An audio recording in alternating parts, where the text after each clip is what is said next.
Hi, I'm Andre Kikoski. I'm here to talk about the Wright restaurant at the Guggenheim Museum that we designed. I would first like to say that this is a project that could only have happened with the amazing collaboration that we had. The Guggenheim Museum, restaurant associates, and a very talented team inside our office. And of course, the artist Liam Gillick all worked hard to let this be the great project that it turned out to be. Working in the shadow of Frank Lloyd Wright is certainly a challenge anytime, and inside the Guggenheim Museum, that's absolutely the case as well. We looked at the space that Wright had originally envisioned for the restaurant in the back corner of 89th Street, 88th Street on Fifth Avenue. The space itself was rather unremarkable. Carpeted, photos, really kind of simple. So our first warm-up, we did a little Korean espresso bar called Cafe 3, which was our way of working with some of the sculptural shape of the building to create this little 14-foot-long arc and a couple of shelves that move through the space. And this had a really fun, plastic, energetic quality like the tectonics of the building. So we thought this begins to capture the energy of the rotunda, and let's bring this into what we're doing. We made some sketches, we made some study models, we photographed the models, we drew over them, because the question of how to translate some of that energy into our own language and our own design was a formidable one.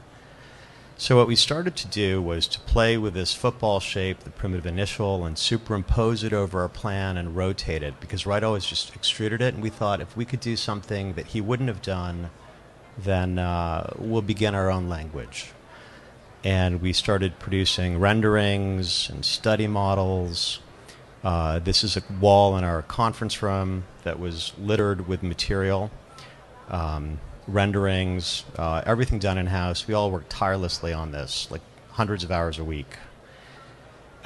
We brought a collaboration in with Liam Gillick, who is a permanent collection artist in the Guggenheim Museum, and together we created a piece inside the space, some early ideas of Liam's, some of the work of our collaboration where he would give us ideas and we would model them with our design in terms of color and space and texture.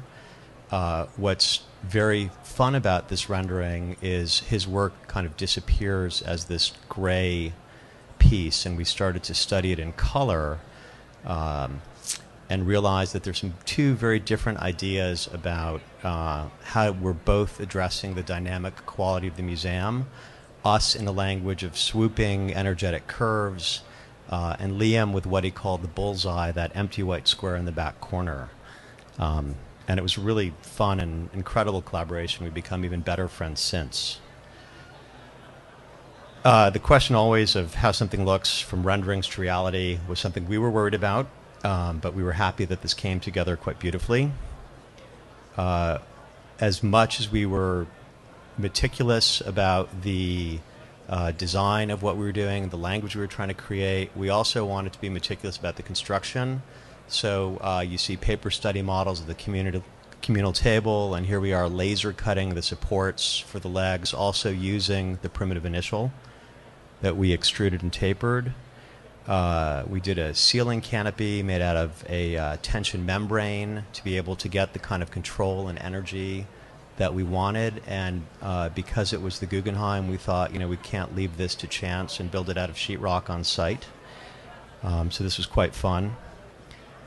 All our millwork was also produced off-site for us in a really beautiful facility up in Hudson with, again, a meticulous craftsman. And some of the photographs of the construction process, this is about a 1,600 square foot space. So we opened up the ceiling and replaced the building systems. We replaced the porthole windows. We really brought it down to its basics. And then we started to drop in our components. One of my favorite shots from the whole construction sequence Something that Wright never would have done with his heavy concrete, but we were able to do with these lighter, thinner materials and planes, these modern membranes that we thought were important to how we can work today.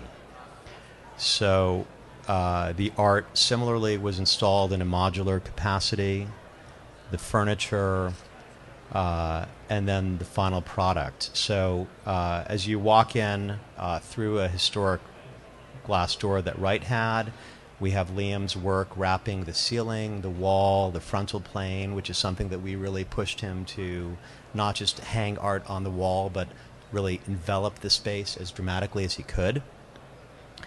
There are all sorts of horizontal datums that are operative in here, creating a very dynamic final product with lots of layering and textural quality to the space, echoed in the glass shelves in the bar, the striation of the banquette, the triple layering of the ceiling canopy, and of course lots of super high-tech LED lighting throughout. And what's interesting too, the photographer said, I need to come back and take more pictures, because even though it's only 1,600 square feet, every time I turn around there's a new shot.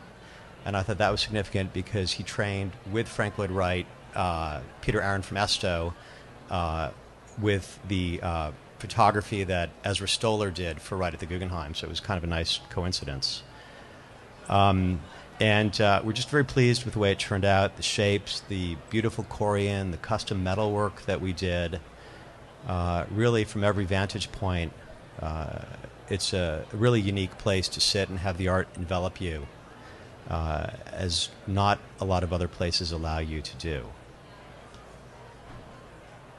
One of the comments that we received from the Guggenheim was that we thought the metal was a little too flashy and too blingy, which is really not what we're all about. So again, we worked with an incredible metal worker to not only turn the stainless steel into like a brushed nickel, but then we dimpled it so that while it had this beautiful mirrored quality, it also recalled some of the rock concrete that Wright was working with. We found, echoing Wright's commitment to innovative materials, we found this incredible product from Austria that has fiber optics impregnated between bits of wood, and we backlit it with LEDs to a great effect. We are thrilled that the project has not only been a success as an installation, but as you can see here, has received an amazing amount of recognition from the design community that we're really appreciative for as well. A couple corollaries that came from this, because we couldn't find proper furniture for it, we designed our own furniture, and this is now the Guggen chair that one can buy at Ligne Rosé.